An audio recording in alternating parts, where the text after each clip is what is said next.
Can I check if are you using the word Bazball in the dressing room?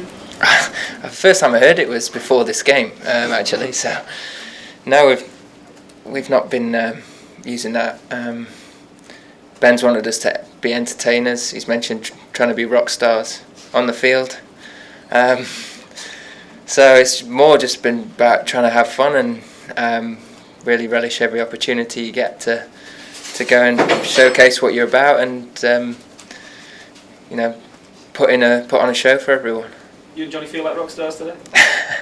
I don't think I'll ever be able to feel or look like a rock star, but for 10 seconds I might have done today. That's what the little pinky was about. Ben watched the Elvis Presley film the other day, and he's been doing that all week, so it's a little tribute to him.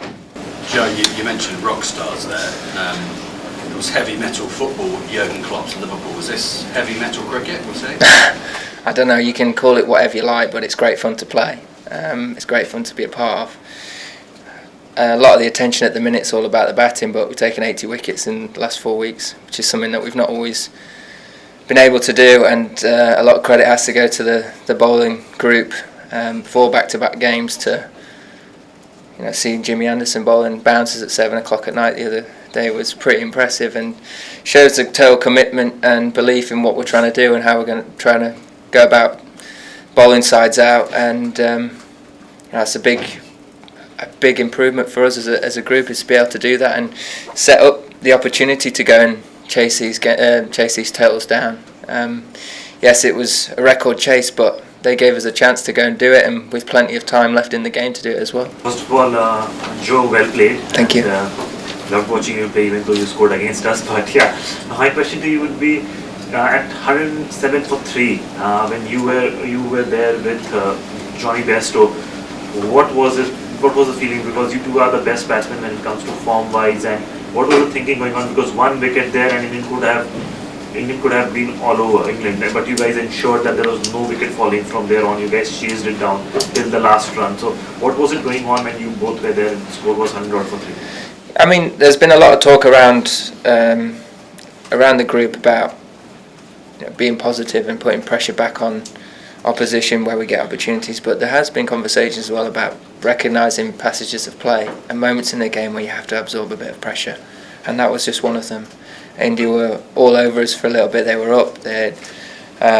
They were very much in the game and in the contest, and they were letting us know about it. And it was about trying to take the sting out of it for 4 or 5 overs, get a little bit of partnership going. And then, when the moment came to put a bit of pressure back on, it was recognising it, taking it, and being ruthless with it. And thankfully, that was exactly how we went about it, and it came off beautifully for us this game. But we knew it was going to be a big ask against a side that when they do take a wicket, they sniff an opportunity, they take it, and they're very good at it. So we knew how important it was to just sort of settle things down again, and then at the right moment start applying that pressure back. 150 years of Test cricket almost. People have, I suppose, quite strict ideas about how it's supposed to be played, and they would look at a chase like that and think it probably oughtn't to be that easy, and they would maybe look at you playing a reverse ramp of a fast bowler and think probably shouldn't do that in a Test match. What do you do with that kind of noise? Have you shut that out? Is there a bit of your own head that thinks that way? Is it gone? No, it's still the Yorkshireman inside me saying dig in and play straight and get behind it, and then there's the captain on the other shoulder saying be a rock star. So it's you're sort of fighting between the two of them sometimes. I think one thing in Test cricket, in white ball cricket, fields are set, and it's it's scripted out how you need to play. In Test cricket, sometimes being unpredictable is very difficult to bowl at, and sometimes the gaps are bigger, and you know where the ball's going to be because of generally how sides bowl for long periods of time. So batting, I think for me, it's about making good decisions for long periods of time. There have been occasions this summer where I might have played some unusual shots if you look at it, the history of Test cricket, but they've felt like pretty low risk options in the moment. So yeah, it's I guess it's just trying to manage the game well. Also, Joe, you along with Virat, Stephen Smith and Kane Williamson are often spoken as Fab Four of this generation.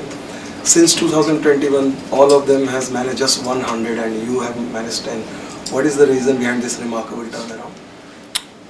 From my point of view, I've just tried to gain real clarity on how I score my runs, where I've been successful. Looked at where areas that I've got out, and then, as I say, trying to make good decisions for long periods of time as frequently as possible. A big part of it for me is accepting that there are going to be times where you fail, and that's the nature of batting and the nature of cricket. It's very rare that you have 4 or 5 really good days in a row. But when you get your chance, you've got to really make it count, and really, enjoy turning up to do, what we do. Try and make every session as fun as possible in practice, and when you get out there, try and make it as fun as you can. I've always loved batting, and I'm very, very much enjoying it at the minute. I'm not naive. I know that it doesn't always happen like this, and that it might turn at some point, but I'll keep trying to have fun. I'll keep trying to enjoy it. And keep trying to get better all the time. Can Johnny Bairstow join all of you? Johnny Bairstow's capable of. We've seen what he's capable of the last 4 weeks. If he keeps playing as he is, he can be capable of a lot more than anything I can do, because of how quickly he can turn a game and how destructive he can be. And as you mentioned, this week he played extremely differently and showed that there's a lot more to him. I think the sky's the limit for him if he stay nice and level, then he'll definitely be a rock star one day.